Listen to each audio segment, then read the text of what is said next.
শনিয়াদী প্ৰাথমিক বিদ্যালয়ত বিদায় সম্বৰ্ধনা সভা। কামৰূপ জিলাৰ হাজো প্ৰাথমিক শিক্ষাখণ্ডৰ অন্তৰ্গত শনিয়াদী প্ৰাথমিক বিদ্যালয়ত আজি এখনি সম্বৰ্ধনা সভা অনুষ্ঠিত হৈ যায়। সভাত শনিয়াদী প্ৰাথমিক বিদ্যালয় বিগত 29 বছৰে শিক্ষকতা কৰি সহ শিক্ষয়িত্ৰী ৰূপে অৱৰ্ষ গ্ৰহণ কৰা আৰিফুন নেছাক আনুষ্ঠানিকভাৱে বিদ্যালয় কৰ্তৃপক্ষই বিদায় সম্ভাষণ জনায়।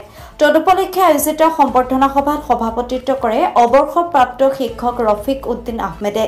সভাত বিদ্যালয়খনৰ প্ৰধান শিক্ষক আৰিফুদ্দিন আহমেদ, CRC চুলে আহমেদ, অৱৰ্ষপ্ৰাপ্ত শিক্ষক হামিদুৰ ৰহমানকে ধৰি কেইবাগৰাকী বিশিষ্ট লোকে অংশগ্ৰহণ কৰে। সভাত ছাত্ৰ-ছাত্ৰীসকলে নৃত্যগীত পৰিৱেশন কৰি অনুষ্ঠানটি জীপাল কৰি তোলে।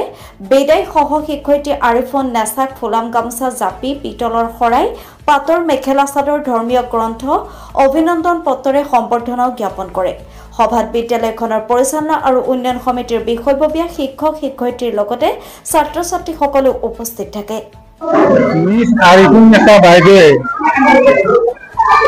মোৰ লগত প্ৰায় 29 বছৰে একেলগে কাম কৰিছে আৰু তেখেতৰ যিখিনি পাৰদৰ্শিতা বা গুণ ইতিমধ্যে মই কৈছে যদিও পুনৰ কৈ দিওঁ, তেখেত এজন সৎ, নিষ্ঠাবান, সময়োপযোগী আৰু ছাত্ৰ-ছাত্ৰীক আগবঢ়াই কেনেকৈ নিব পাৰি সেইটোৱেই তেখেতৰ প্ৰধান লক্ষ্য আছিল।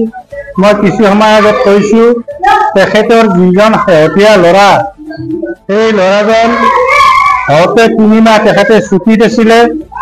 3 মাহৰ পিছত তেখেতে এনেকুৱা নিয়মীয়া শিক্ষক আছিলে, তেখেতে সন্তান ঘৰত থৈ আহিও আমাৰ ইয়াত ক্লাছ কৰে আৰু দিনটোত মোৰ আজি বিদায় সভাত মোৰ বেয়া লগা নাই, এটাই দুখ লাগিছে।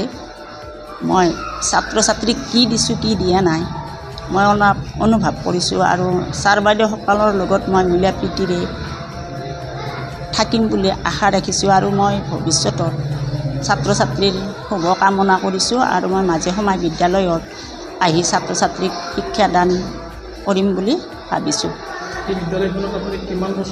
এই বিদ্যালয়খনত মই 29 বছৰে কাম কৰিছোঁ।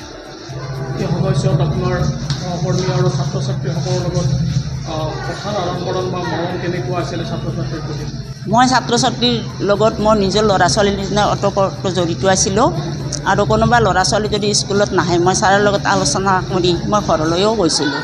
ল'ৰা ছোৱালী কি কাৰণত অহা নাই মই তাৰপিছত অভিভাৱকক জনাই মই হাজোৰ পৰা কমলাকান্ত দাসৰ ৰিপৰ্ট, বাৰ্তা লাইভ।